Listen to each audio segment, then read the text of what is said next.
జనసేన పొత్తుల గురించి మాట్లాడమని మీరు రిక్వెస్ట్ చేస్తున్నారు. ఏం మాట్లాడతాం? కొత్త సబ్జెక్టా ఇది?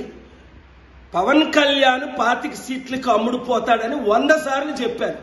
హర్రామ్ జోగయ్య, ముద్రగడ పద్మనాభం గారు లేదు 50-60 సీట్లు ఇవ్వాలి, సీఎం పోస్టు 2.5 సంవత్సరాలు ఇవ్వాలి. చంద్రబాబు నాయుడు మూర్ఖుడా తన కొడుకు లోకేష్ను కాదని దత్తపుత్రుడికి 100 సీట్లు ఇచ్చి ముఖ్యమంత్రి చేయడానికి?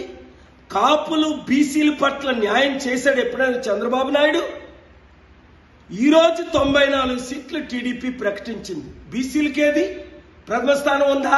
60% ఉన్న బీసీలకు కానీ 27% ఉన్న కాపులకు కానీ. అందుకే చిత్తశుద్ధి ఉన్న కాపులారా మనం 27% ఉన్నాం, బీసీలారా మనం 55% ఉన్నాం, బడుగు బలహీన వర్గాలారా మనం 90% ఉన్నాం. మోదీ తొత్తైన పవన్ కళ్యాణ్తో ఉంటారా? చంద్రబాబు నాయుడుతో ఉంటారా? తేల్చుకోండి.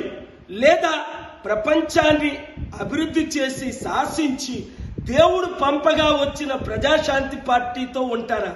నన్ను విశాఖపట్నం ఎంపీగా గెలిపించండి. ఆంధ్రప్రదేశ్లో 175 ఎమ్మెల్యే సీట్లు, 25 ఎంపీ సీట్లు పోటీ చేయడానికి ఇంకా అప్లికేషన్స్ తీసుకుంటున్నాం. 7569441275. ఈ తొత్తులకు, ఈ కుటుంబ కుల రాజకీయ నాయకులకు, పార్టీలకు గుడ్ బై చెప్పాలంటే టీడీపీ, వైసీపీ, జనసేన నుండి బయటికి రండి. ఏ చిన్న పార్టీలకి ఓటేయకండి, చేల్చకండి. ప్రజాశాంతి పార్టీని గెలిపించుకోండి. రాష్ట్ర రక్షకులుగా, దేశ రక్షకులుగా మారండి. ఈ వీడియోని అందరికీ షేర్ చేయండి. కలిసి పోరాడదాం, అంబేద్కర్ ఆశయాలు నెరవేర్చుదాం.